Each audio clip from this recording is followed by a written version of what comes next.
That bag needs to go in overhead storage. We keep the floor clear in first class. No greeting, no smile, no eye contact. Sandra Hoffman had not even waited for Vivian Cole to reach her seat. Vivian stopped in the aisle of the first-class cabin of Global Airways Flight 422, her small leather briefcase in hand, and looked at the woman who had just spoken to her.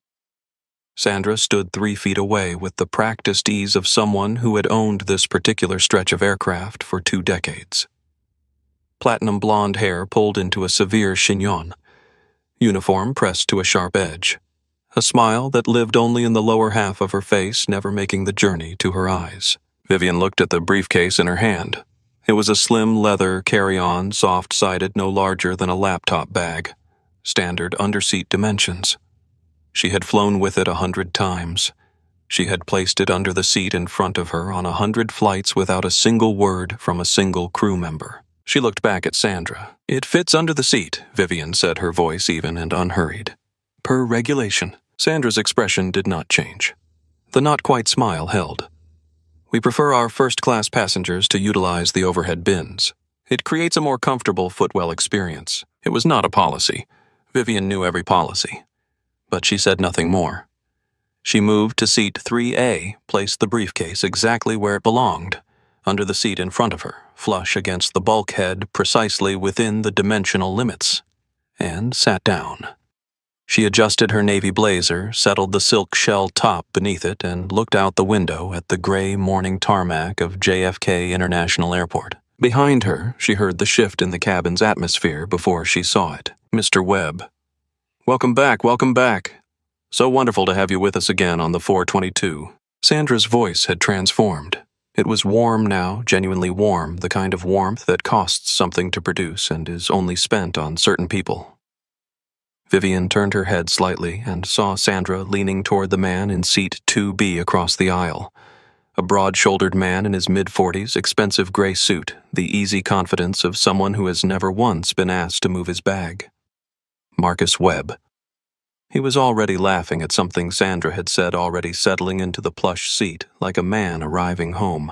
"The usual before we push back?" Sandra asked him. "You know me too well," Marcus said. Sandra laughed. Not the professional sound she used for the rest of the cabin, but a real one, loose and unguarded. Vivian turned back to the window. She had been on 1,000 flights. She had heard 1,000 versions of that tone. The warmth that was present for some passengers and absent for others, the hospitality that appeared and disappeared based on criteria no one ever wrote down, but everyone somehow understood. She had cataloged it, analyzed it, and made her peace with the fact that it existed. The world she moved through was full of that particular kind of cold.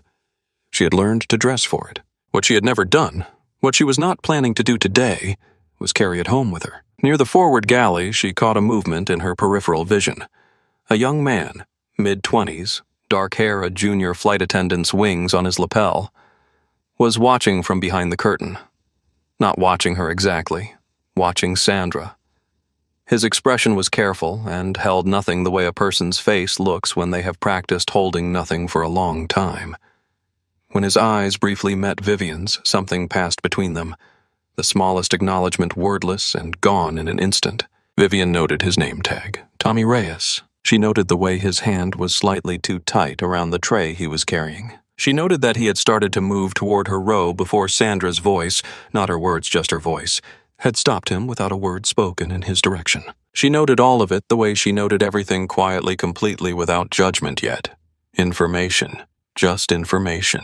She was here as a daughter. She was flying to London for her father's 80th birthday. She had a biography in her briefcase and a bag of her father's favorite American coffee, and no professional agenda whatsoever. She was going to let this go. She was going to read her book and drink her orange juice and land at Heathrow and take a cab to a small house in Hammersmith where an 80-year-old man in a cardigan would open the door and she would feel for a few days like none of the rest of it existed. She was going to let this go. The plane hadn't pushed back yet. First-class cabin was still filling. A woman was settling into seat 1A by the window. Older, perhaps early 70s. Silver white hair and the kind of posture that comes from a lifetime of academic conference rooms. She caught Vivian's eye and offered a small, genuine smile. Vivian returned it. Sandra passed their row without stopping, without acknowledging, without so much as slowing the click of her heels on the cabin floor. Vivian watched the tarmac outside the window. Ground crew moved in the gray morning light, purposeful and unhurried, doing their jobs with the quiet competence of people who understand that the machine they serve is larger than any one of them. She told herself she was going to let this go. She almost believed it. Vivian Cole was 52 years old, and she had been invisible for most of them. Not invisible in the way that diminishes a person. Not overlooked or underestimated in the way that hollows someone out. Invisible in the way she had chosen, cultivated, and turned into the sharpest tool in her professional arsenal. She was invisible the way a camera in a room is invisible, the way a test is invisible until the grades come back. She had spent 26 years as an aviation safety inspector for the Federal Aviation Administration. In that time, she had grounded 17 aircraft. She had initiated field investigations at 11 carriers. She had sat in cockpits and maintenance bays and airline operations centers and conference rooms lined with lawyers, and she had done it all in the same register, measured, methodical, unshakable. She was not famous. She was not celebrated. Her name had never appeared in a newspaper. She preferred it that way. The airlines knew her name. Not the passengers, not the gate agents, not the flight attendants in their pressed uniforms moving through first-class cabins with practiced smiles. But the people who ran the machines, the chief pilots, the maintenance directors, the safety compliance officers, they knew her name the way you know the name of a weather system that has been known to change course without warning. Today, none of that was relevant. Today, she was a daughter. In her slim briefcase beneath a biography of Hedy Lamarr, she had been meaning to finish for 3 months, was a vacuum-sealed bag of Jamaican Blue Mountain coffee. Her father's favorite, impossible to find in London, the only gift she had ever brought him that he received without protest. James Cole had very particular ideas about what constituted a proper gift. Money was wasteful. Jewelry was impractical. Coffee, however, a man could use coffee. James Cole was turning 80 years old in 4 days. He had spent 40 of those years as a ground mechanic at a regional airport outside of Charlotte, North Carolina, a man who understood aircraft the way a surgeon understands anatomy, intimately, structurally, with a reverence that never became routine. He had never flown commercially until he was 53. The first time he boarded a plane, he had stood at the aircraft door for a full minute before stepping across the threshold, running one hand along the fuselage the way you might greet something you love and have not seen in a long time. He had taken young Vivian to the perimeter fence of that airport on weekends. She was 7, 8, 9 years old, standing in the Carolina heat with her father's hand on her shoulder, watching the planes lift and tilt and disappear into blue distance. "How do they stay up?" she had asked him once. "Physics," he said. "Same physics for everybody. Doesn't care who's on the plane. Then why is it mostly white people flying them?" James had been quiet for a moment, the way he was always quiet before the things that mattered. "Because the ground crew is mostly people like us," he said, "and the ground crew is just as important. But one day, baby, we're going to have people up there too, in the cockpit, in the tower, making the rules." He had looked at her, then not at the planes. "That's why you study." She had studied. She had studied aerospace engineering at Howard University, then air safety management at Embry-Riddle, then spent 3 years in the FAA training program before her first solo inspection. She had made the rules. She had enforced them. She had done it from the inside of the machine, invisible, meticulous, and relentless, for 26 years. And today she was sitting in a first-class seat on a Boeing 777, thinking about her father's cardigan and his coffee, watching the ground crew move in patterns below. The woman in seat 1A had settled in with the efficiency of a frequent traveler. She had a hardcover book, a history of the Byzantine Empire Vivian noted with interest, and a small notebook with a good pen clipped to the cover. She arranged her things with precision, then looked over at Vivian with the easy openness of someone who had spent a lifetime in conversation with strangers. "First time on the 422, she asked. "No," Vivian said. "You?" "Oh, heavens, no. I take this route 4 times a year. My daughter lives in Greenwich." She extended a hand. "Eleanor Hartley, retired linguist, University of Edinburgh, 41 years. Vivian Cole." They shook hands, going to see family as well. "Lovely." Eleanor settled back with her Byzantine history, then paused. I noticed something when you boarded. Vivian waited. The young woman. The blonde flight attendant. She didn't greet you. She greeted everyone else at the cabin entrance. I counted. Eleanor said it without heat, simply as a statement of observed fact, the way a linguist notes a grammatical irregularity. I thought you should know you weren't imagining it in case it came up later. Vivian looked at her for a moment. Thank you, she said. I appreciate that. Eleanor nodded once and opened her Byzantine history. The conversation was complete. Tommy Reyes came through the forward curtain with pre-departure champagne on a tray. 4 flutes amber gold, the good kind. He moved down the aisle with the careful precision of someone who was still learning the job, but learning it right. He offered a glass to Marcus Webb, who took it without looking up from his phone. He offered one to Eleanor, who accepted with a warm thank you. He moved toward Vivian's row. From the galley, without raising her voice, Tommy, let's prioritize the port side first. Aisle seats. Tommy stopped. His jaw moved slightly. He looked at the 2 remaining glasses on the tray, then at Vivian, then back toward the galley. He turned and carried the tray back the way he came. Vivian watched him go. She picked up her biography of Hedy Lamarr and opened it to her bookmark. She read the same sentence 3 times without absorbing a word of it. Then she put the book down, folded her hands in her lap, and looked out at the tarmac where the ground crew was finishing the last of the pre-departure checks, each person doing exactly what they were supposed to do, exactly when they were supposed to do it, without drama, without exception, without deciding that some parts of the aircraft were more deserving of their attention than others. She thought about her father. She thought about the coffee in her briefcase. She thought about how she had not taken a real day off in 4 months, and how this flight was supposed to be the beginning of one. She thought about Tommy Reyes and the way his hand had been too tight around that tray. She closed her eyes for just a moment.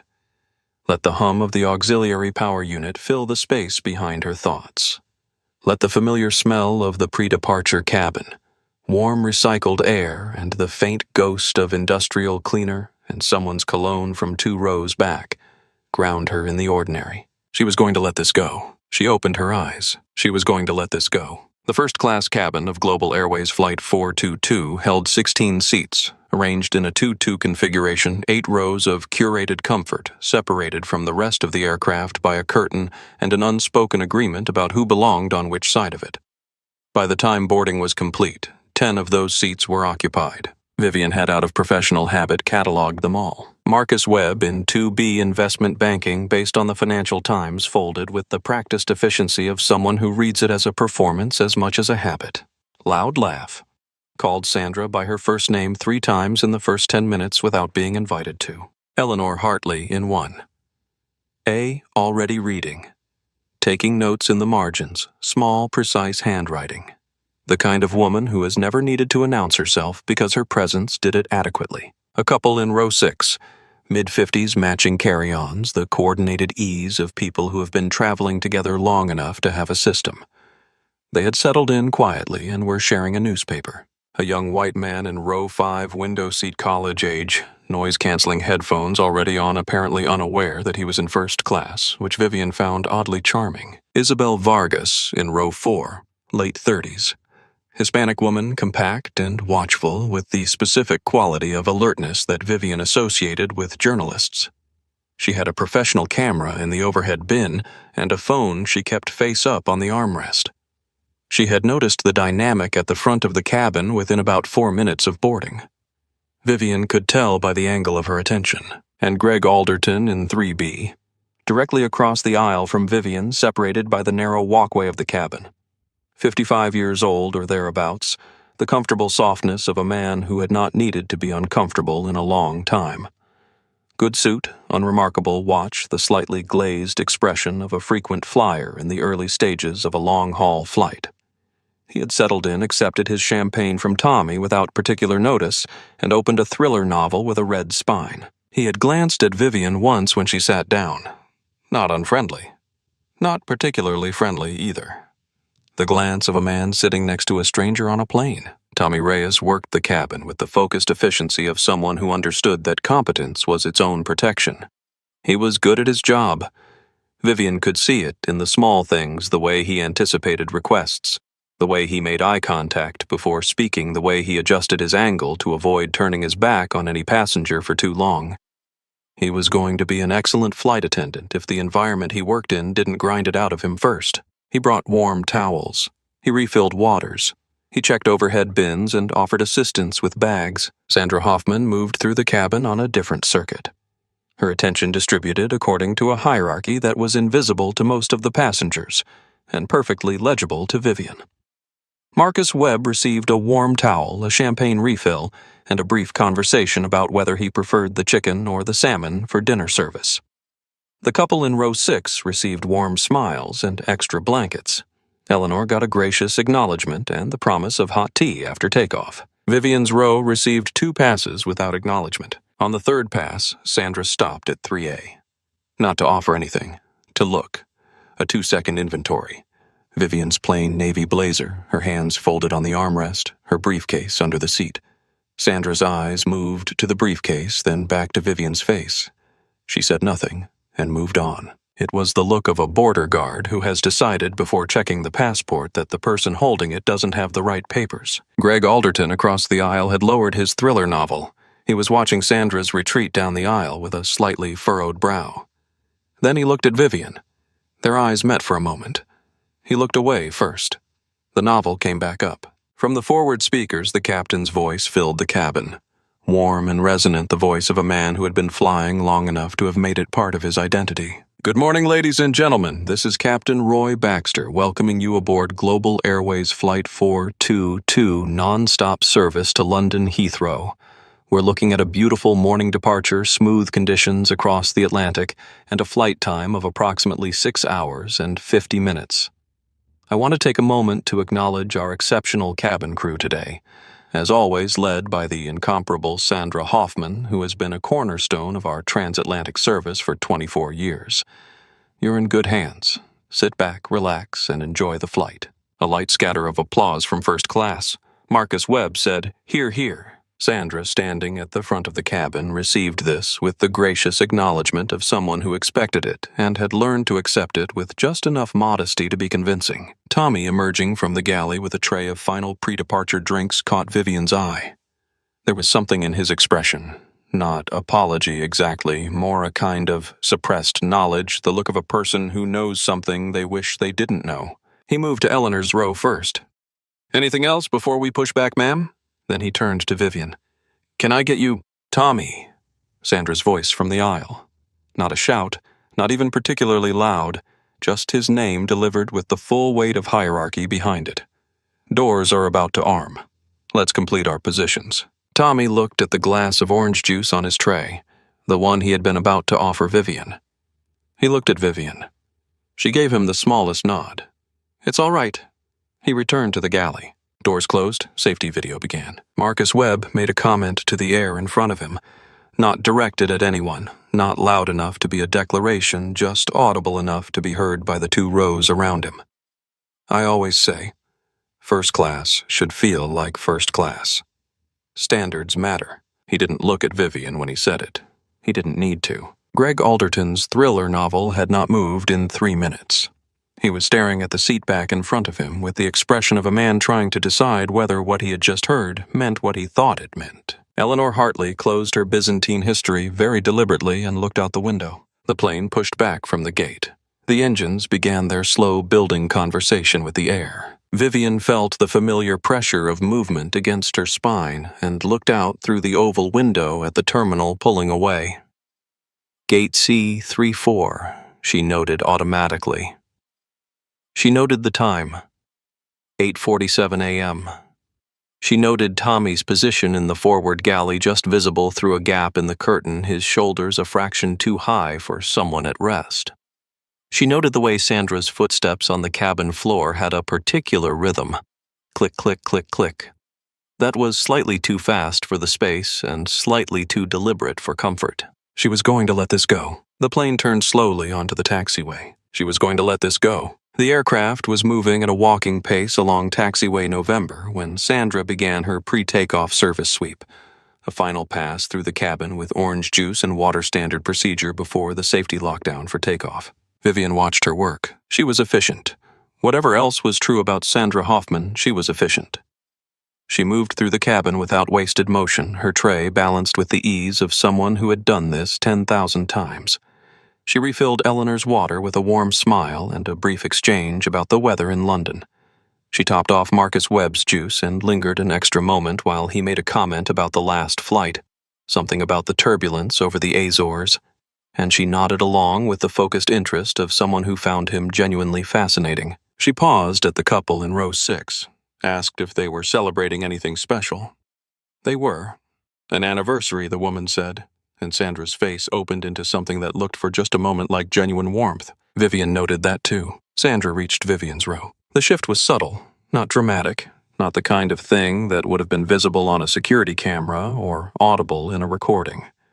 It was a degree of temperature, the small drop between a room that is warm and a room that is merely not cold.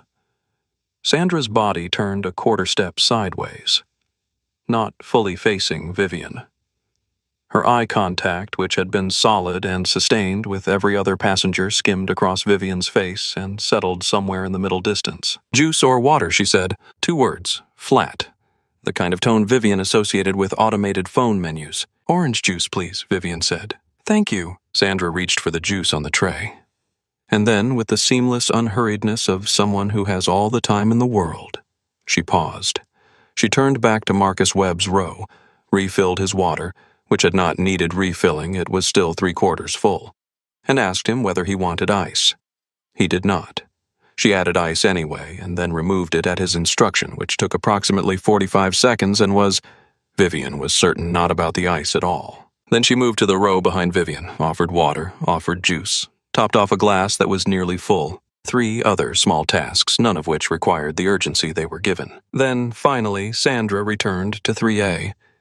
She held the glass of orange juice out toward Vivian, not with the napkin underneath that she had used for every other passenger, not with the slight lean and eye contact that constituted basic service protocol, but at arm's length, her body still angled away as though she were posting a letter through a slot. Vivian reached for it. Sandra's wrist moved, a half-inch pullback, barely perceptible, but there. "Actually," Sandra said, "we're approaching the runway threshold. I'll hold the beverages until we reach cruising altitude. FAA regulations require all liquids secured during taxi." The silence that followed was complete. Vivian looked at her. Eleanor Hartley in the window seat had stopped reading. Vivian was the FAA. She knew every regulation that governed beverage service during taxi operations. There was no such regulation. There had never been such a regulation. The statement Sandra had just made was a fabrication delivered with the confidence of someone who had never expected to be fact-checked. "That is not an FAA regulation," Vivian said. Her voice was very quiet. Not confrontational, simply accurate. Sandra's expression did not change. The not-quite smile held.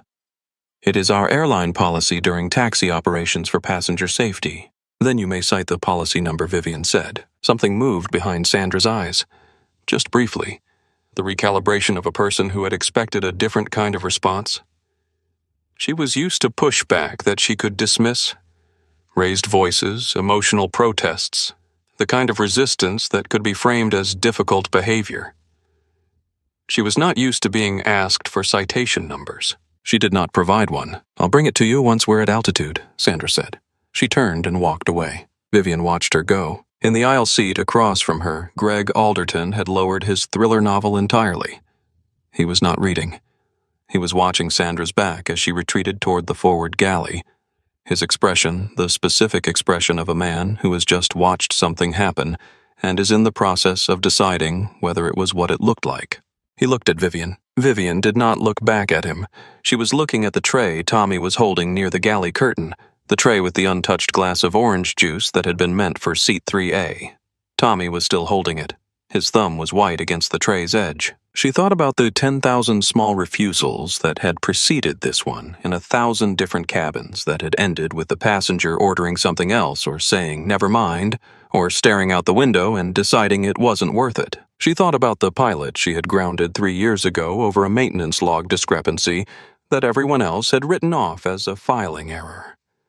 She thought about the grief she had received from the airline's legal team and the regional supervisor who had called it an overreaction. She thought about the stress fracture they had found in the aircraft's fuselage during the subsequent inspection, the one that would have become something unthinkable somewhere over the Atlantic if the plane had taken off. She thought about the fact that she was still going to let this go. She picked up her biography of Hedy Lamarr and opened it. She read the same sentence 4 times. She put the book down. She had given her 2 chances. This was not going to end on the ground unless she chose to make it end on the ground. She had not made that choice yet. The plane continued its taxi toward the runway. The aircraft was 2 minutes from the runway when Sandra returned. It was the final pre-takeoff pass. A formality, a visual check, the kind of thing that took 4 minutes and meant nothing except that the crew had completed their pre-departure duties and the flight deck could be informed the cabin was secure. Sandra moved through it with efficiency, her cart rolling ahead of her on the slight decline of the taxiway angle. She was warm with Eleanor. She touched Eleanor's armrest lightly. All set. Professor, can I tuck that blanket in for you, Eleanor, who had not asked for a blanket, accepted one with the gracious patience of a woman who recognized a performance when she saw one and chose not to comment on it. She gave Marcus Webb a full minute. He was telling her about a deal he had closed in Singapore, and she listened with focused attention. Her laugh arriving at exactly the right moments. Her posture angled toward him in the way of someone who understands that certain passengers need to feel that the aircraft exists primarily for them. She stopped at the couple in row 6, offered them each a warm towel, fussed briefly over the angle of the window shade. She paused at Greg Alderton's row, asked him twice whether he was comfortable. He said yes both times. She adjusted his air nozzle and straightened a pillow he had not indicated needed straightening. Then she reached Vivian. The cart stopped. Sandra looked at Vivian. Vivian met her gaze. There was a moment, 3 seconds, perhaps 4, in which the cabin seemed to hold its breath. The engines hummed their steady frequency below the range of conscious hearing. The taxiway moved slowly beneath them. Eleanor in the window seat had placed her book face down on her lap. Sandra's hand moved to the cart. She was reaching for a carafe of orange juice. Standard service. She was going to offer the juice she had withheld 10 minutes ago. Perhaps this was a correction, a small course adjustment, a moment of professional recalibration. And then Sandra's wrist changed direction. It was not a fumble. It was not the involuntary jerk of a hand that has lost its grip. It was a deliberate motion, forward and tilting the carafe angling with the precise geometry of intention. And the orange juice came in a cold, sudden cascade directly onto Vivian's lap. The shock of it was physical. The cold hit her through the silk top before the comprehension caught up. Vivian gasped, an involuntary sound sharp and brief, and her hands came up instinctively from the armrests. The orange juice soaked through her navy blazer, the silk beneath it the front of her trousers. The stain spread with the immediate permanence of something that cannot be undone. Eleanor Hartley, 18 inches away, saw every millimeter of it. The aircraft's movement at that moment was smooth. The taxiway was straight. There was no turn, no lurch, no bump. Eleanor had been watching the taxiway through the window. She noted this with the precision of a woman who had spent 41 years teaching people to observe language and meaning and the gap between what is said and what is true. Oh my goodness. Sandra's voice was theatrical in its concern, the performance of distress layered over something that was not distress at all. The turbulence. Did you feel that? These turns on the taxiway, There was no turbulence, Vivian said. Her voice was very quiet. Oh, but there was a slight... The aircraft does move on the... There was no turbulence. Not louder, just more certain. Sandra was already producing cocktail napkins from her apron pocket. 2 of them small paper designed for drinks glasses and entirely useless for the situation that had just been created. She made a theatrical show of pressing them against the front of Vivian's blazer. They disintegrated on contact with the wet fabric, leaving small white fragments against the dark stain. She stepped back with the expression of someone who has made a sincere effort. I'll get you something more substantial once we're at cruising altitude. I'm so sorry for the inconvenience. Bring me a cloth, Vivian said. And soda water, now. We are on an active taxiway, ma'am. I need you to... I know what we are on. Vivian's voice had not risen. It had not wavered. But something in it changed. A quality of stillness the way the air changes in the moment before a significant weather event. Your carelessness created this. You will correct it. From the galley, the sound of the curtain moving. Tommy had appeared with a proper damp service cloth and a small bottle of soda water. He was already moving toward Vivian's row, his face set with the resolution of someone who has decided that the cost of action is lower than the cost of continued inaction. Sandra turned. She did not raise her voice. She did not make a scene. She simply looked at Tommy and said very quietly, "I've handled it." Tommy stopped. He looked at the cloth in his hand. He looked at Vivian. He looked at the spreading stain on the navy blazer. He looked at Sandra. Sandra said just his name. Tommy. One word. The full weight of 24 years and a captain's personal endorsement and a hierarchy that had never once questioned itself compressed into 2 syllables. Tommy stopped. He stood there, cloth in hand, in the gap between what he knew was right and what the structure around him permitted. He did not move forward. He did not move back. He stood in that terrible middle ground and said nothing, and the cloth in his hand remained exactly where it was useful and unreachable. Vivian looked down at the stain. The cold was beginning to settle in the wet fabric against her skin, the smell of citrus sharp and wrong in the climate-controlled air. She looked up at Sandra, and there it was. Not apology, not embarrassment, not the residual concern of someone who has made a genuine mistake and is trying to mitigate it. What Vivian saw on Sandra Hoffman's face in the 2 seconds before the professional mask reassembled itself was satisfaction. Cold, private, precise satisfaction. The expression of a person who has delivered a message and is waiting to see whether it has been received. The message had been received. Vivian understood with complete clarity that this was not an accident. This was not stress or clumsiness or the slight disorientation of a taxiway turn. This was a statement made in the language of a first-class cabin where the rules of plausible deniability were old and well established. This was Sandra Hoffman, saying without words to the woman in seat 3A, "I decide who belongs here, and you don't." Vivian's voice dropped to something very quiet. "Please bring me a cloth and some soda water. We are on an active taxiway. You are required to remain seated and buckled for takeoff.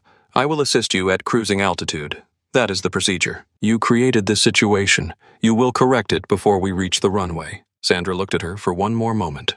Then she turned without another word and walked back toward the forward galley. The cabin was completely silent. From row 4, Isabel Vargas had her phone in her hand. Her thumb was on the record button. She had not pressed it yet, but her eyes were completely steady, tracking everything, and there was a quality of deliberateness to her stillness that said, "I am documenting this whether or not the camera is running." From row 3, Greg Alderton had put his thriller novel entirely face down on the armrest. He was looking at Vivian. His expression had changed. The comfortable numbness of the long-haul first-class passenger had been replaced by something more uncomfortable, something that looked like recognition and the beginning of the feeling that recognition sometimes produces the slow, sickening awareness that you have been watching something happen and you have so far done absolutely nothing about it. Eleanor Hartley did not look at Vivian. She looked straight ahead at the seat back in front of her with the controlled composure of a woman managing a significant internal reaction through professional discipline. Then, in a voice low enough that only Vivian could hear it, "That was not an accident." 4 words, clear as a bell, simple as a verdict. Vivian did not respond immediately. She looked down at the stain on her blazer. She looked at the thin, bright orange line of juice that had made it to the armrest and was now beading on the surface. She looked at her briefcase under the seat in front of her. The slim leather carry-on, the biography inside it, the bag of coffee for her father, the small black leather wallet that she carried everywhere without thinking about it. She looked at it for a long moment. Then she looked up. Greg Alderton finally saw. Not the spill. He had seen that. He finally saw what the spill meant. His throat moved. He looked away. The taxiway moved slowly past the oval window. Vivian's hands were folded in her lap, precisely as they had been before the juice, as though the stillness of her posture could quarantine what had just happened to the outer layer of her clothing and keep it from getting into anything deeper. The cold of the wet fabric against her skin was insistent, the way small physical discomforts always are. Immediate particular impossible to fully ignore. She looked out the window. The ground crew was still out there, doing their jobs, moving in their patterns, indifferent to what was happening in the cabin above them. She had been here before. Not this seat, not this aircraft, not this orange juice or this taxiway or this morning, but this exact interior moment. The cold, the stain, the choice about what to do next. She had lived a version of this before in a different city in a different decade when she was younger and less certain and had less to lose and somehow found it harder to act. She was 29 years old, Atlanta. It was her first solo inspection assignment. A regional carrier. 12 aircraft, domestic routes, nothing glamorous. She had flown in on a Tuesday morning and boarded in plain clothes the way inspectors always did, finding her assigned seat in economy with the efficiency of someone who understood that invisibility was the point. She had her inspection checklist in her head and her credential in her jacket pocket, and absolutely no interest in being noticed. The flight attendant assigned to economy that morning was a woman named Patrice. Brisk, efficient. The kind of efficient that is also a form of impatience. She worked the boarding process with speed and purpose and not much warmth, which was fine.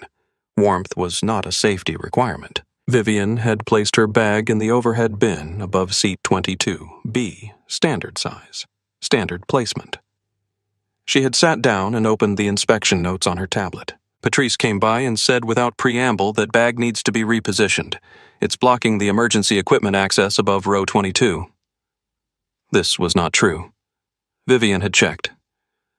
But she moved the bag 3 inches to the left and said, "Of course, thank you." Because she was there to observe, not to engage. Because invisibility was the point. Because she had 26 items on her inspection checklist and a connection to catch. The bag was fine. Patrice moved on. 20 minutes later, Patrice came back and said the bag needed to be moved again. It was now apparently blocking access from the other side. Vivian moved it to the overhead bin across the aisle. The passenger across the aisle, a white man in a business shirt who had brought carry-on luggage twice the size of Vivian's, had his bag centered in the overhead bin without a word said to him about equipment access or repositioning. Vivian moved her bag and said nothing. The third time, as they were beginning their taxi, Patrice came through with a final sweep and stopped at row 22 and said for no articulable reason that Vivian could identify that the bag in the overhead bin across the aisle was blocking safe exit for the row, and Vivian would need to check it below. There was no safety reason. The bag had not moved. Nothing had changed. Vivian looked at the bag. She looked at Patrice. She looked at the men in rows 20 through 24, whose identically sized bags were in the exact same position in their respective overhead bins and had not been mentioned once. She said, "Of course," and checked the bag. The inspection found nothing worth grounding the flight over. She filed her report. She boarded a taxi outside the terminal and sat in the back seat watching Atlanta traffic go by and called her father. She told him about the bag. All 3 times. She did not cry. She was 29 and had trained herself out of the kind of crying that happens in taxis on the phone with your father, because she had learned that people sometimes read your grief as proof that they were right about you. But her voice was tired in a way that had nothing to do with the early morning flight. James Cole was quiet on the other end of the line. She could hear the faint sound of the radio in his kitchen. The same radio that had been in the same kitchen since she was 9 years old, always tuned to the same jazz station, always at the same low volume. "Then did you finish your job?" "Yes." "Did you do it right?" "Yes." "Then here's what I need you to remember, baby." His voice was unhurried. The voice of a man who had spent 40 years working on aircraft and understood that precision was more powerful than speed. You don't carry their disrespect home. That's theirs. You don't take it. You carry your standard. That's yours. Nobody can move it. Nobody can check it below the plane. She was quiet, and one day he said, "You're going to be the senior person in that room. You're going to have 26 years behind you, and a badge that means what it says. And when someone like Patrice does what Patrice did today, you won't be in seat 22B. You'll be the one who can stop the whole machine." Young Vivian in the Atlanta taxi, looking at her own reflection in the window. What if they don't respect the badge either? James, without any hesitation at all. Then the badge doesn't need their respect. It has the law. She had sat with that for the rest of the ride. She had sat with it for 23 years. She was sitting with it now in seat 3. Her blazer soaked with orange juice, the taxiway moving slowly past the window, the runway threshold visible in the middle distance. She looked down at her briefcase under the seat in front of her. The small black leather wallet was inside it. She had not opened that briefcase with any official intent today. She had packed it like a civilian. A book, some coffee, a few personal items. She had boarded this plane as a daughter going to see her father. She was still that, but she was also something else. She had always been something else. And something else had just watched Sandra Hoffman stand in the aisle of this aircraft with a look of cold satisfaction on her face and had begun the methodical, professional process of deciding what to do about it. She had waited 23 years for a moment like this. She had never wanted it to come. But here it was. She straightened in her seat. The cold fabric pressed against her. She did not flinch. She thought about every woman who had sat in this seat before her. Every person who had been soaked with something metaphorical or literal and had been told by the structure of the space they were in that the correct response was to wait until cruising altitude. She thought about her father's voice. You don't carry their disrespect home. You carry your standard. She thought about the small black leather wallet in the briefcase under the seat in front of her. She had a decision to make, and she had made it. Vivian unbuckled her seatbelt. The sound was small, a soft, metallic click, but in the held-breath quiet of the first-class cabin it carried. Sandra appeared from the forward galley within seconds, the speed of her arrival suggesting she had been watching. Ma'am? Sandra's voice was controlled, professional, the voice of someone who understands that what they are doing requires a veneer of procedure. You are required to remain seated and buckled during taxi operations. That is a federal regulation.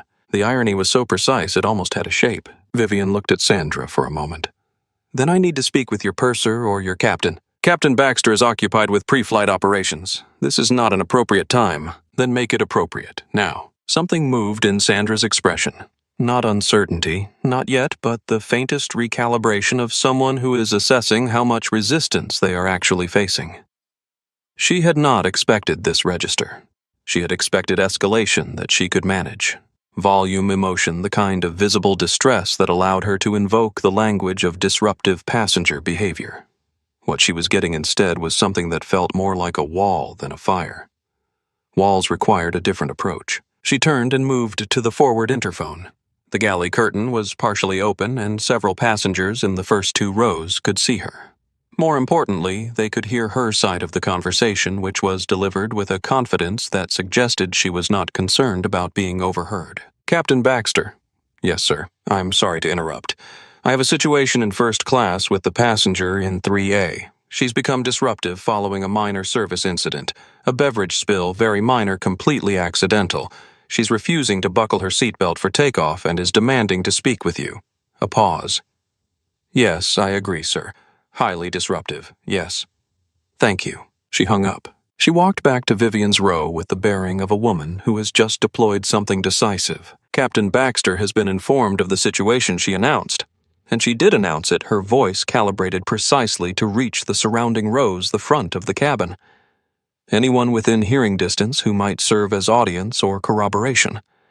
His position is that if you do not fasten your seatbelt and cease disrupting the cabin immediately, we will return to the gate and you will be removed from this flight by Port Authority Police. Those are his words. The cabin was completely still. From 2B. Marcus Webb made a sound. Not a word. Not exactly more a quiet exhalation of the back of the throat, the sound of a man who has just watched something he approved of. He did not look up from his phone when he made it. Eleanor Hartley in the window seat had set her Byzantine history down. She was looking at Sandra with an expression that was perfectly composed and absolutely cold. From row 4, Isabel Vargas's thumb had moved to the record button on her phone. Vivian could see it from the corner of her eye. The journalist had decided. Greg Alderton, across the aisle, had gone very still. His thriller novel was face down on the armrest. He was looking at Sandra with his mouth slightly open and then at Vivian and then back at Sandra, and the expression on his face was the expression of a man who has been comfortable for a long time and is now with tremendous reluctance becoming uncomfortable. Tommy Reyes, visible through the gap in the galley curtain, had gone completely motionless. He was standing with one hand on the counter, his back partially turned as though he were engaged with something in the galley, but every line of his body was oriented toward what was happening in the cabin behind him. Vivian absorbed the threat. She did not flinch. She did not respond immediately. She sat with it for 3 full seconds, the way she had learned to sit with every difficult fact in her career. Not rushing past it, not dramatizing it, just letting it be exactly what it was, so she could understand it completely before she decided what to do about it. What it was: a captain who had accepted one person's account of an incident without speaking to the other person involved. A captain who had chosen escalation over investigation. A captain who had lent his authority to a threat leveled at a passenger who had been assaulted by his staff and had done nothing except ask to register a complaint. She had her answer about the flight deck now. She had not wanted it, but she had it. The captain made that decision, Vivian said, based solely on your report. Her voice was very quiet. He has not spoken to me. He has not seen what happened. He has no information that did not come from you. His decision stands regardless. He doesn't know who I am. Sandra with a tight, dismissive certainty. None of that changes anything. Vivian looked at her for a long moment. It changes everything. She reached down, opened her briefcase. The 2 clasps produced a sound, a clean, sharp double click that rang through the silent first-class cabin like 2 precise strikes of a judge's gavel. Sandra watched with the focused attention of someone who expects a phone and is prepared to prevent its use. She was already composing the sentence. "I'm sorry, but recording crew members without consent is prohibited." In the part of her mind that was always composing the next defensive statement. Vivian's hand went into the briefcase. It did not come out with a phone. It came out with a biography of Hedy Lamarr and placed it on the seat beside her. Then it went back in and came out with a small bag of coffee. And then, slowly unhurried with the ease of someone who has done this 100 times at 100 inspection gates and maintenance bays and cockpit doors, it came out with a small black leather wallet. Vivian held it in her lap for one moment. The briefcase was still open. Sandra had stopped composing sentences. Tommy in the galley had turned. He was facing the cabin now. He could see Vivian. He could see the black leather wallet. He did not know yet what it was, but something in the quality of the silence that had just descended on the cabin had reached him, and he was paying full attention. Greg Alderton was looking at Vivian with the focused attention of a man who does not know what he is about to see, but understands without being able to say why that it is going to matter. Vivian flipped the wallet open with one hand. "Before we go further, I want to ask you something. If you were sitting in that cabin right now, watching everything that had just happened, the champagne withheld, the service refused the orange juice Sandra's face in the moment after, watching Vivian Cole sit in a wet blazer with her hand on that black leather wallet, what would you do? Would you say something? Would you have said something earlier when there was still time? Because every person in that cabin made a choice in the minutes that led here. Most of them chose silence. Greg Alderton chose his thriller novel. Marcus Webb chose to make a sound that wasn't quite approval but was close enough. Even Tommy Reyes, brave, decent Tommy, had chosen to stop when his name was said in a particular tone. Silence is its own kind of choice. Drop your answer in the comments. Tell me what you would have done. And if this story is making you feel something right now, hit that subscribe button, because what Vivian does next changes everything. Back in the cabin, back to that open wallet. Vivian had made her decision before she reached into the briefcase.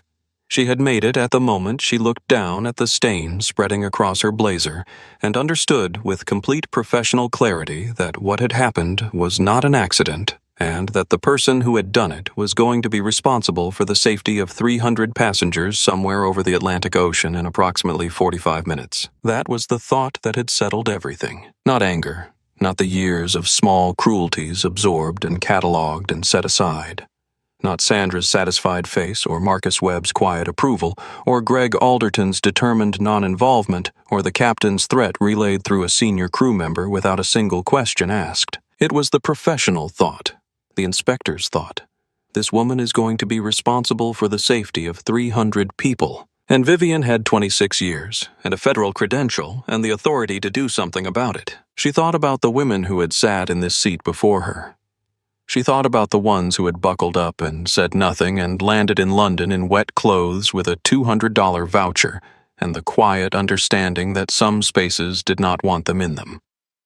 She thought about how many times that had happened on this route, in this seat, in this cabin, without anyone with the authority to stop it ever having been in the room. She was in the room. She was going to do her job. She held the wallet up. She held it clearly, not dramatically, not theatrically, the way she had held it at 100 inspection gates and maintenance bays and cockpit doors, simply plainly with the confidence of someone who does not need the credential to feel its weight but understands that other people sometimes do. The gold Federal seal caught the cabin light. The words were clear in official federal typography: Federal Aviation Administration, United States Department of Transportation, Senior Aviation Safety Inspector, Dr. Vivian Cole.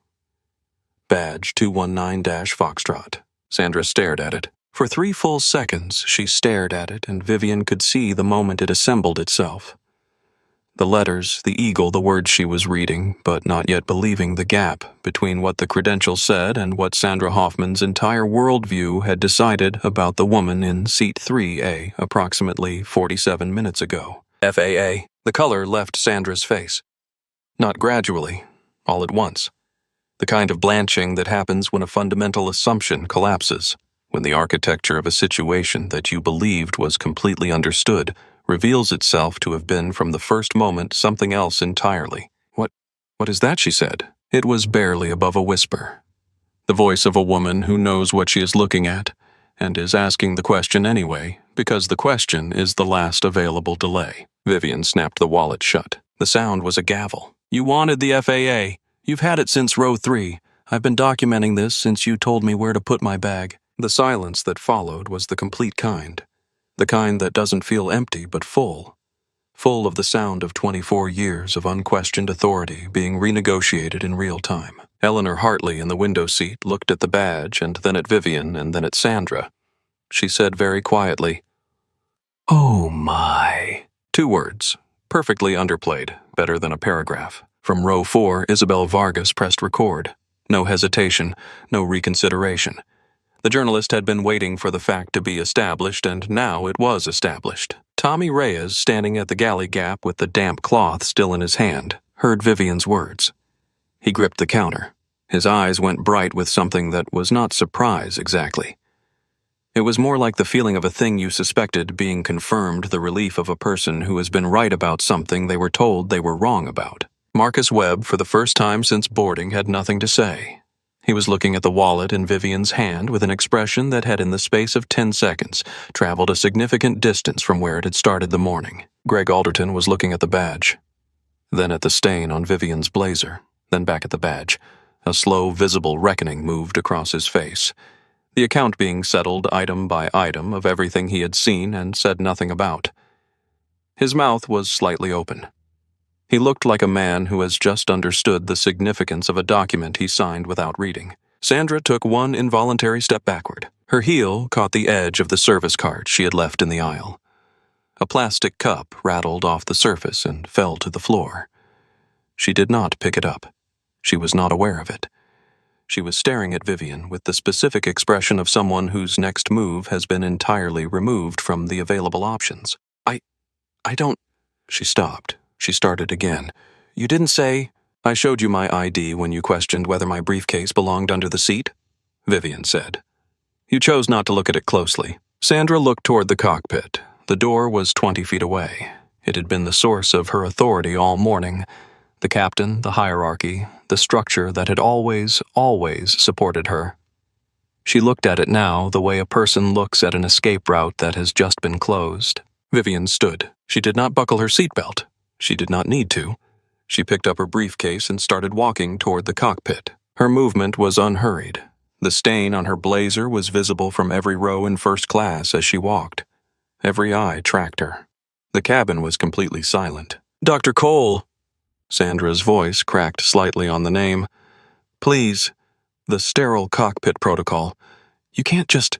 Vivian did not look back. "Don't quote FAA regulations to an FAA inspector." She reached the cockpit door. She knocked once. Short, sharp, deliberate. Not the polite triple tap of a flight attendant requesting admission. A single authoritative strike, the knock of a person who is not asking to enter but informing the occupants that entry is occurring. From behind her she heard Sandra's voice very quietly to no one in particular. "Oh no." From row 4 she heard the soft sound of Isabel Vargas exhaling. From the galley, she heard Tommy Reyes take a single step forward toward the cabin away from the counter he had been holding on to. She waited at the cockpit door. 30 seconds. The engines hummed. The taxiway moved. Then footsteps. Then the door opened. Captain Roy Baxter opened the cockpit door with the expression of a man who is prepared to be briefly annoyed and then return to work. He was 57 years old, broad across the shoulders, the accumulated authority of 28 years in commercial aviation worn on him like a second uniform. He had his hand on the frame of the cockpit door and his mouth already open around the first word of a dismissal when he saw her. He saw the stain on the blazer first, then the briefcase, then her face, composed, cold, completely unintimidated, then the black leather wallet already open in her hand. He saw the eagle. He saw the words. His mouth closed. Behind him in the right seat, First Officer Pete Garland had half-turned in his chair. He was 34 years old and had been flying with Baxter for 3 years, long enough to have learned how to read the captain's silences. He read this one correctly and went very still. "Captain Baxter." Vivian's voice was professional, clipped, carrying all the warmth of a federal inspection order, which was to say none at all. "I'm Dr. Vivian Cole, Senior Aviation Safety Inspector, badge 219-Foxtrot. You will hold your position. You will inform the tower you are experiencing a brief crew matter. This aircraft will not proceed to the runway.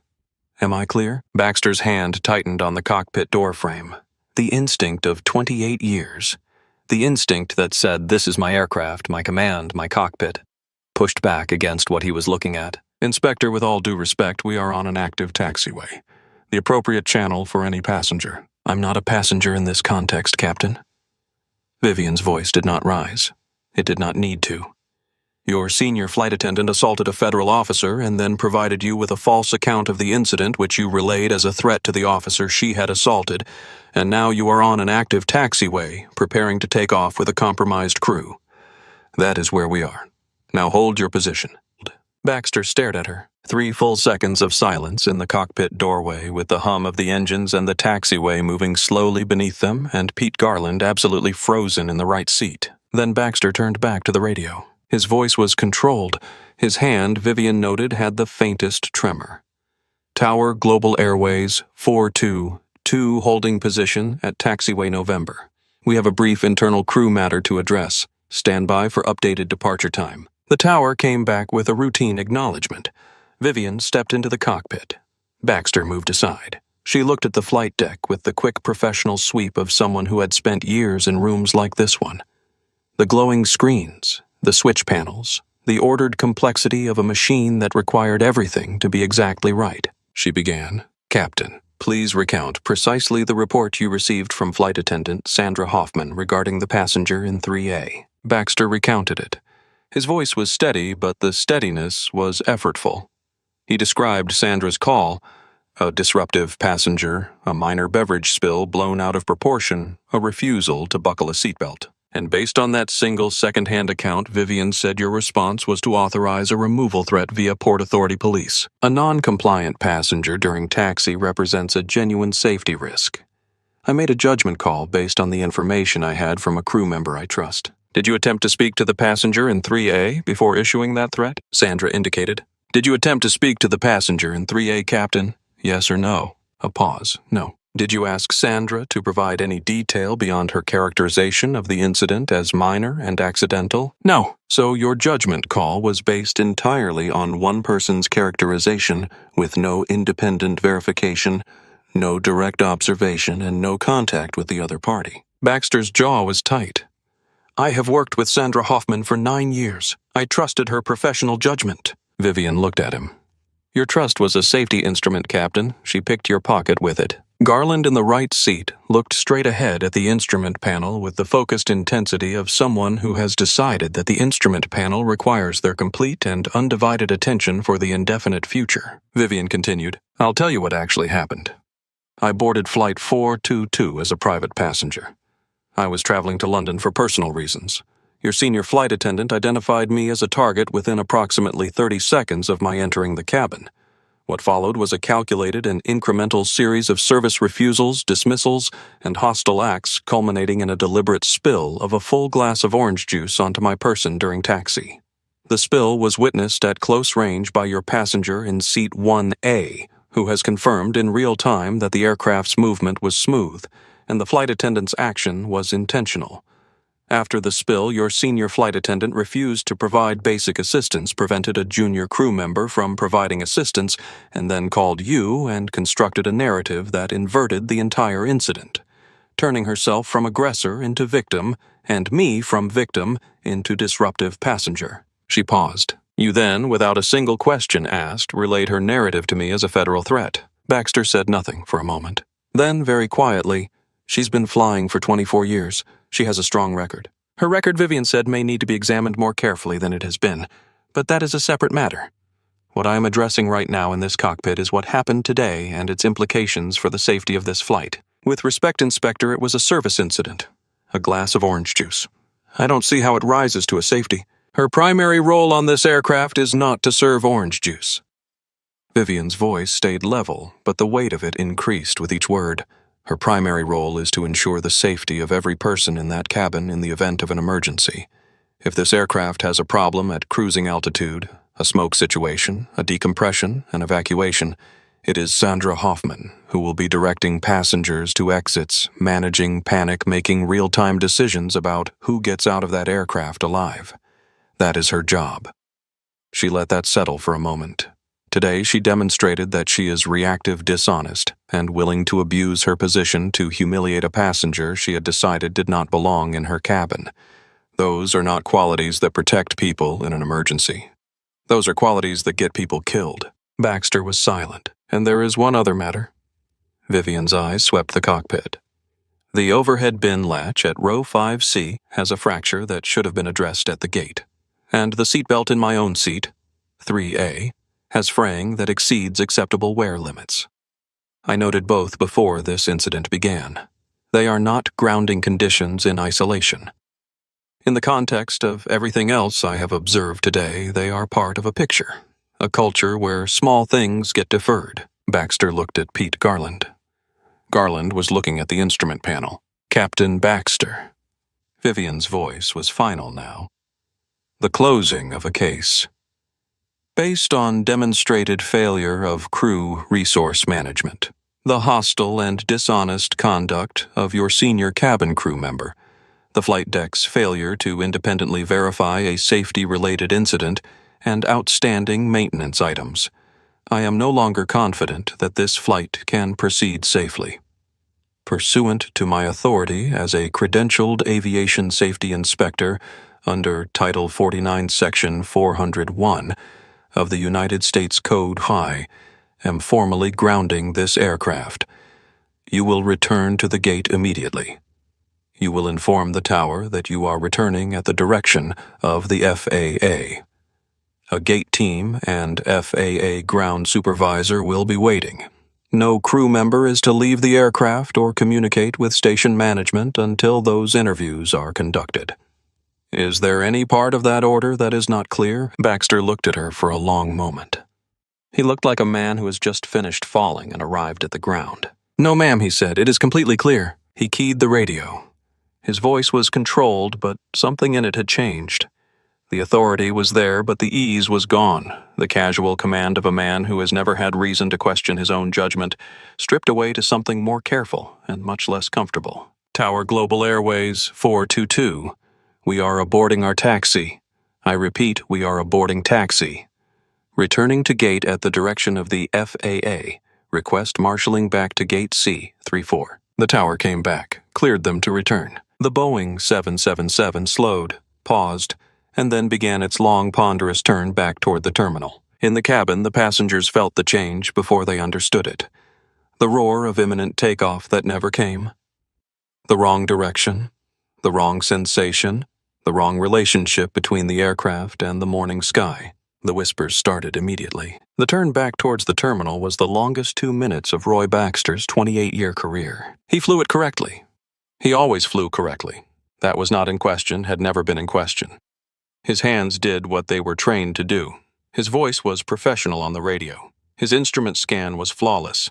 The aircraft moved in smooth, precise arcs back toward gate C-34, while its captain sat in his seat and understood with the full clarity of a man who has just had the foundations of a significant self-image removed that nothing about this day was going to be forgiven quickly. In the cabin, the sound of whispering built like weather. Tommy Reyes came out of the galley. He stood in the first-class aisle and looked at Vivian's empty seat. The stained cushion, the biography of Hedy Lamarr, still on the seat back pocket, the briefcase gone because Vivian had taken it to the cockpit. He looked at the stain. He looked at it for a long moment, the way you look at evidence of something you have been watching develop for a long time. Then he looked at Sandra. Sandra was in the forward galley, standing with her back to the cabin, her hands flat on the counter in front of her. She was not moving. She was looking at something in the middle distance that was not the counter, and was not the galley, and was not this aircraft, but was the long, clear view of what came next. Her 24 years, her impeccable record, the captain's annual acknowledgement over the intercom, the way the transatlantic route had become in her mind something she owned. 24 years, all of it running directly to this moment. Eleanor Hartley had taken out her small notebook. She was writing. Date time. Seat number. What she had observed in the precise temporal sequence of a woman who understands that memory is unreliable and written records are not. Her handwriting was small and neat. She wrote 3 pages without pausing. Isabel Vargas in row 4 was watching the phone in her hand with the expression of a journalist who has footage she knows is significant and is already thinking about context. Greg Alderton was gripping both armrests. He was looking at the seat Vivian had occupied. The stained cushion, the wet armrest, with the expression of a man settling accounts with himself, item by painful item. Marcus Webb was looking out the window. He was not saying anything. For the first time since boarding, he appeared to have nothing to perform. The aircraft docked at gate C-34. The jet bridge extended, engines spooled down. Vivian emerged from the cockpit. She walked through the first-class cabin with the unhurried directness of someone who has completed a task and moved to the next one. The stain on her blazer was a dark flag across the front of her. Every eye in the cabin tracked her. She stopped at Tommy's position in the forward galley. Tommy straightened. He still had the damp cloth in his hand from 20 minutes ago. He looked at her. Not with the careful blankness he had been maintaining since boarding, but directly, openly, the way a person looks when they have stopped managing their own expression. "What's your name?" Vivian asked. "Tommy Reyes, ma'am." "Stay close, Tommy. I'm going to need you." He nodded. She could see him steady himself. The small internal shift of a person who has been waiting to be asked to stand still and has just been given permission to. She turned to the main cabin door. The jet bridge operator had already given the thumbs up. The heavy door hissed open. Ray Okafor came through first. He was a big man, 48, broad-shouldered, the kind of physical presence that could have been intimidating and wasn't, because it was paired with a stillness and a patience that suggested someone who had learned at some point that being the largest thing in the room was less useful than being the clearest. He wore the FAA ground supervisor vest over a dark jacket and carried a tablet with the ease of someone for whom paperwork was a natural extension of language. "Vivian." He nodded. "Ray." She nodded back. "You grounded a 777, he said. "Yes, tell me." She did. 30 seconds, precise and complete. He listened without interrupting. He nodded once when she finished. "Let's work," he said. Station manager Frank Novak arrived 30 seconds behind Ray, slightly out of breath. His suit jacket buttoned incorrectly in a way that suggested it had been put on quickly. He was 52 and carried the specific stress of a man whose domain has just been entered by a federal authority without advance notice. "Inspector." "Dr. Cole." He corrected himself. "I'm Frank Novak, JFK Station Manager, Global Airways. I want to assure you that we take any safety concerns extremely seriously, and we are fully prepared to cooperate with—" "Your aircraft is grounded, Mr. Novak." Vivian's voice was not unkind, but it admitted no small talk. "Your flight crew is to be individually interviewed. No coordination of accounts. Phones are surrendered before the interviews begin. The cockpit voice recorder and flight data recorder are secured immediately. Passenger rebooking begins now. Hotels, meals, and full compensation for every ticketed passenger. That is your immediate priority." Novak said, "Inspector, surely we can address the crew matter without fully grounding the—" "That statement indicates to me that you may not yet understand the scope of what happened on this aircraft. I'd recommend getting your legal team on the phone. While you do that, Ray and I will be beginning crew interviews." Novak's mouth closed. He took his phone out and began making calls. Vivian turned back to the cabin. The passengers were murmuring. Some were starting to stand and reach for overhead bins. She stepped to where she could be seen by the full first-class section and possibly the first few rows of business class beyond. "My name is Dr. Vivian Cole, Federal Aviation Administration. This flight has been grounded due to a safety concern. I understand this is a significant disruption, and I apologize for the inconvenience." She paused. "Global Airways will be arranging full travel rebooking, hotel accommodation, and meals for all affected passengers. Please remain seated for a few more minutes while those arrangements are confirmed." She looked across the cabin. "The reason for this grounding is straightforward. You deserve a crew that is safe to fly with. This morning you didn't have one. That's been corrected." A passenger in row 3 of business class began clapping. Slow, deliberate. Then a woman in row 6 of first. Then 2 more in business class. Not thunderous, not a standing ovation. The kind of applause that carries weight rather than volume, the sound of people who have witnessed something and want to mark it. Tommy Reyes, standing at her shoulder, was very still, but his eyes were bright, and for the first time all morning, he was not holding anything too tightly. The crew of Flight 422 was separated into individual rooms in the Global Airways Operations Center, a beige corridor of conference rooms that smelled of burned coffee and recycled air. Their phones had been collected.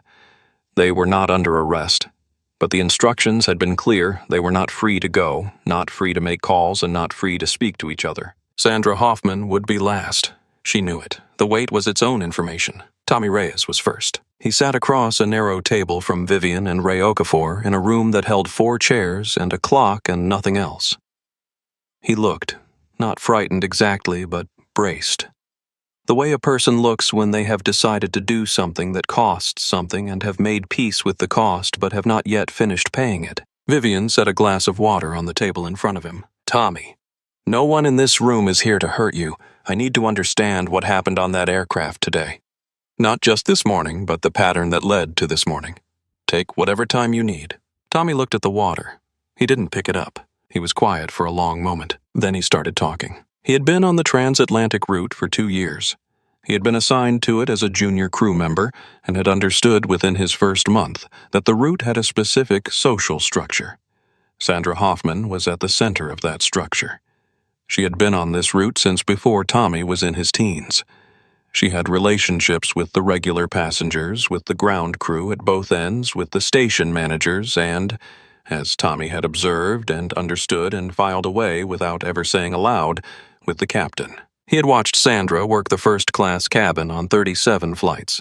He had counted, because in his second month on the route, he had watched her do something that he couldn't explain and couldn't stop thinking about, and he had started paying attention in the careful way of someone who suspects a pattern and wants to be certain before they say so. The pattern was this.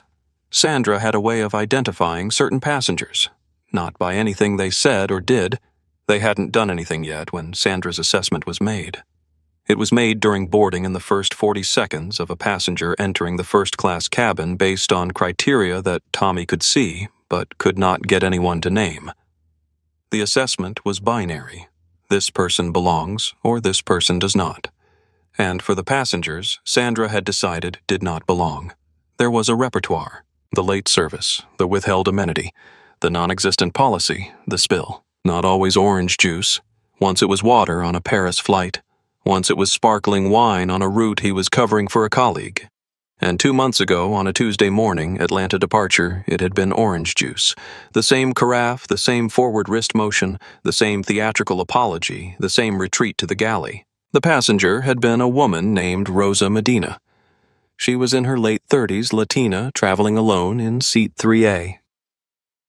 Tommy had seen a conference badge in her jacket pocket when she removed it, the kind with the title underneath the name. She had been soaked with orange juice during taxi and told she would be assisted at cruising altitude and had sat in wet clothes for the first 40 minutes of the flight. She had filed a complaint when they landed. Tommy had known she filed a complaint because the purser, a man named Roland Finch, now retired, had told him in the galley before service on the next flight that the complaint had been handled. Handled was the specific word Roland had used. Tommy had asked what that meant. Roland had looked at him with the patient condescension of a man explaining something obvious. "It means Sandra's been on this route since before you were in high school. It means some passengers get their feelings hurt and file paperwork, and the paperwork goes into a file and nothing changes. That's handled. Tommy had filed his own informal complaint the following week. He had described what he had observed: the pattern, the method, the specific passengers, the consistency of the behavior. He had submitted it through the internal channel to the purser's office. 3 days later, Roland had called him in and told him that his probationary status, he was still in his first year on the route at that point, would be under review if he continued submitting what Roland described as unverifiable grievances against a senior colleague. Tommy had not submitted another complaint. He had needed the job. His sister Marisol was in her 3rd year at UT Austin, engineering scholarship, but the scholarship didn't cover housing or books. Tommy sent $500 home every month. He had needed the job. He looked at the water glass in front of him. He picked it up and set it down without drinking. "But I watched her do it to you," he said. His voice was very steady for a person who was working this hard to keep it that way. "And you didn't flinch. You didn't cry. You just sat there in your wet blazer and waited. And I kept thinking, she doesn't know. Sandra doesn't know who she's doing this to. And then I thought, it doesn't matter who you are. It was wrong when she did it to Rosa Medina 2 months ago. It was wrong when she did it to the man on the Paris route last spring. It was wrong today. I should have said something a long time ago." The room was quiet for a long time. Ray Okafor was writing on his tablet. Vivian looked at Tommy for a moment. "You're saying something now." "Is it too late?" "For Sandra," she said. "Yes." She turned to Ray. "Pull the incident log for the Atlanta Tuesday departure 2 months ago. I want the complaint filed by a passenger in 3A. Name Rosa Medina." Ray was already on it. He typed, he read, he turned the tablet toward Vivian. The complaint was there, filed the day after the flight. Documented unprofessional service, deliberate spill, refusal to provide assistance. Status investigated. No evidence of intentional misconduct found. Passenger compensation offered $200 travel voucher. Investigated by Roland Finch Purser. Signed off by Station Manager JFK Operations. Vivian read the compensation amount. Rosa Medina paid $4,000 for that first-class seat, she said. Ray said quietly, pattern. Vivian documented pattern. That's a federal finding. She looked at Tommy.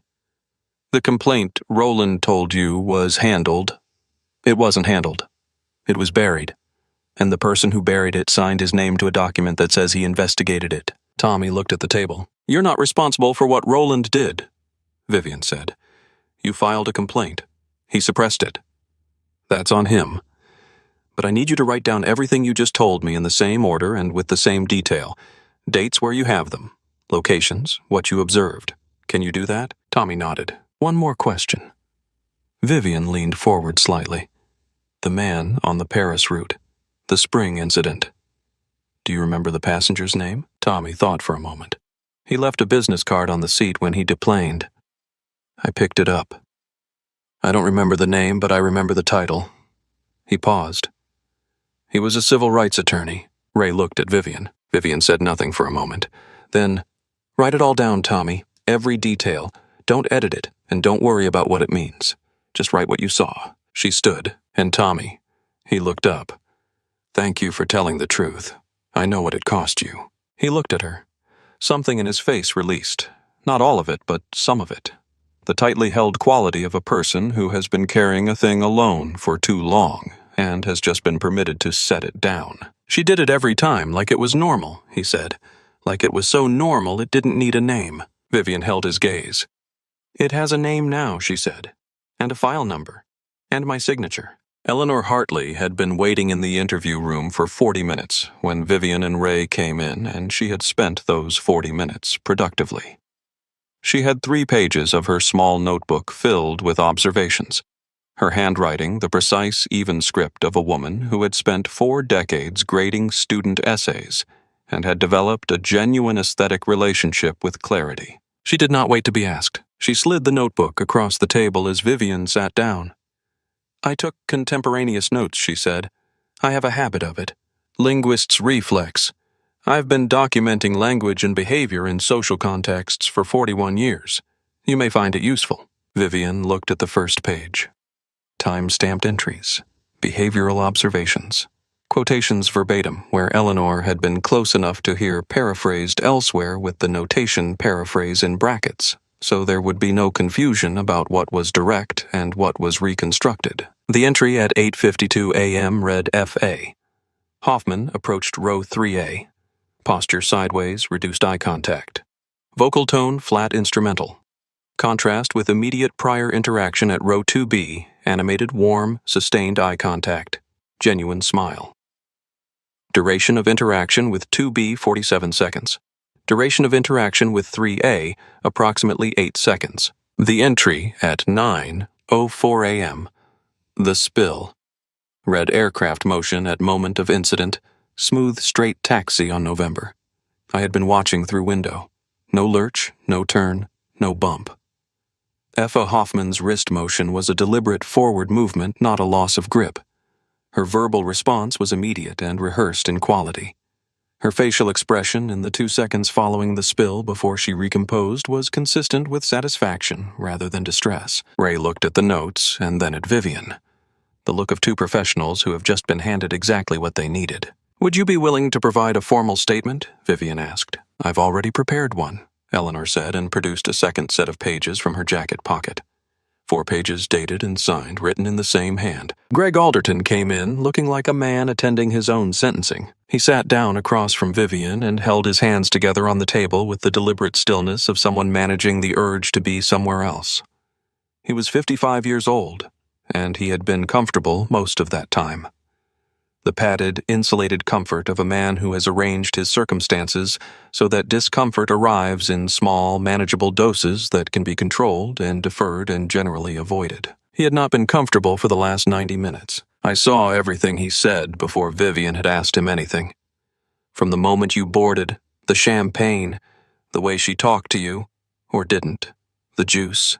I saw the juice. He looked at the table.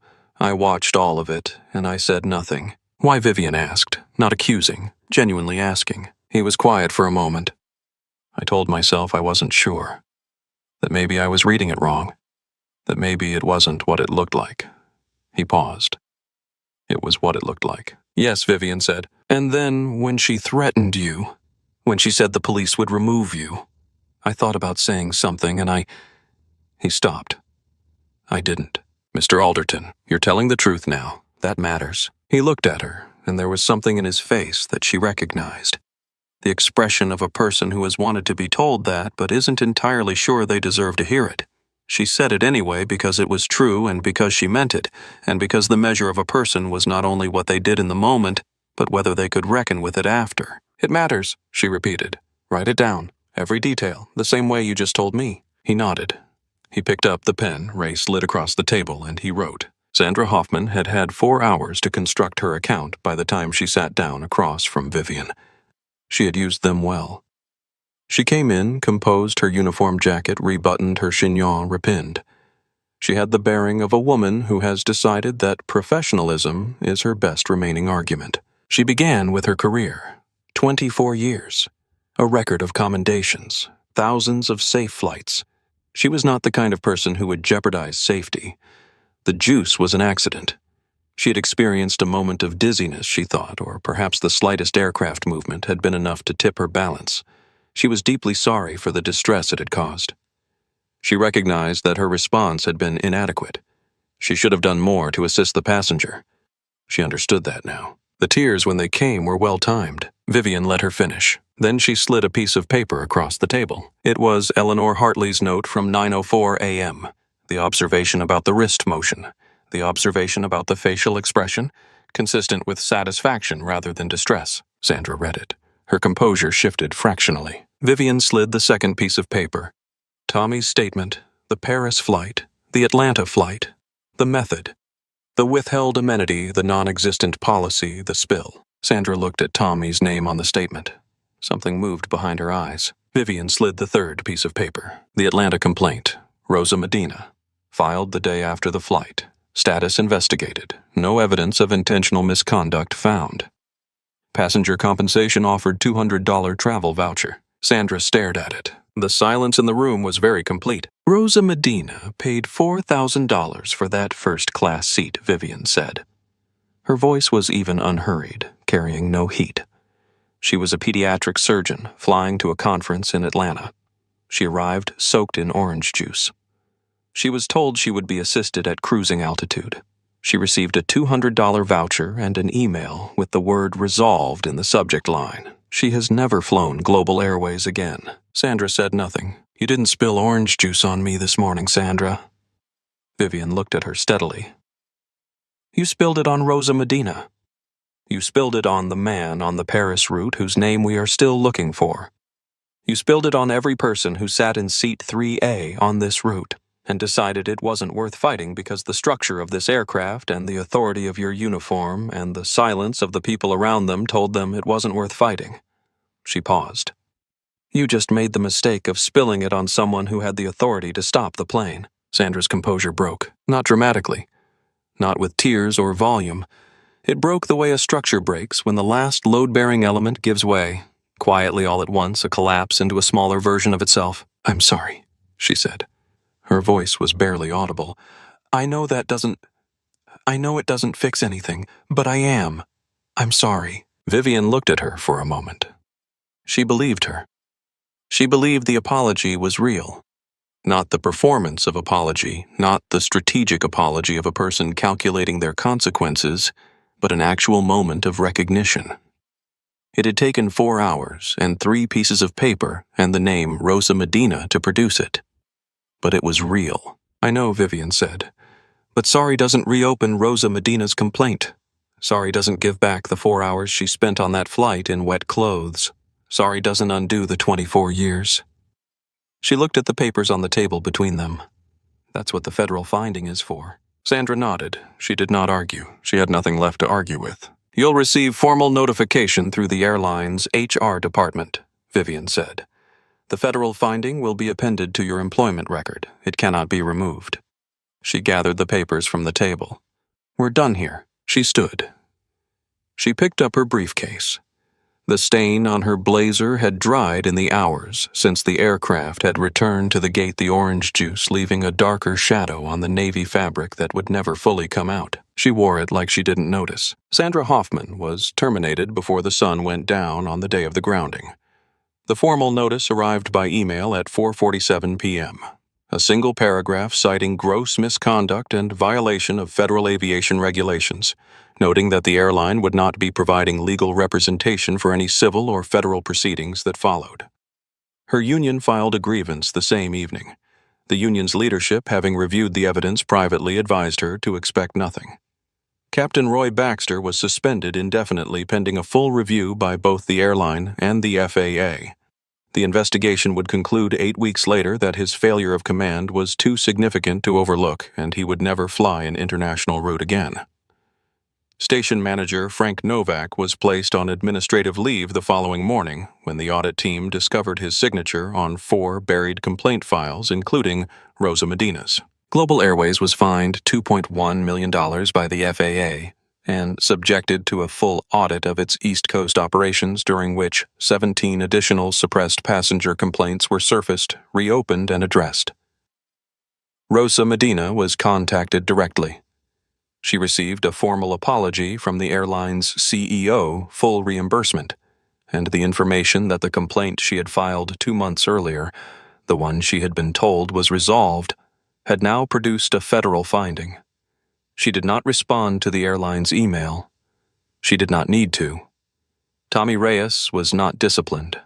He was formally commended by the FAA for his testimony.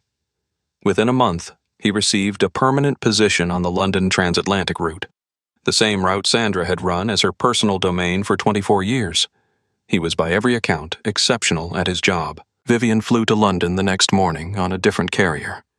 She arrived 1 day late to her father's 80th birthday. James Cole opened the front door of the small house in Hammersmith in his cardigan and his slippers, and he looked at his daughter's face for a long moment before he said anything. There was something in her eyes, not the exhausted quality of a person who has been through something difficult, but the settled quality of a person who has done something right and knows it. You did something yesterday, didn't you? He said. It was not a question. Vivian set the bag of Blue Mountain coffee on the kitchen counter and said, "Just my job, Dad." James looked at the coffee and then back at her. "Did you do it right?" She felt the question land in her chest the way his questions always had. Not heavy, but specific, the precise weight of something that matters and knows it matters. "Yes," she said. He pulled her into a hug, the kind of hug that a father who has spent 40 years working on aircraft gives to a daughter who has spent 26 years working inside them. The hug of two people who understand the machine and what it takes and what it costs and who love each other precisely because of that understanding.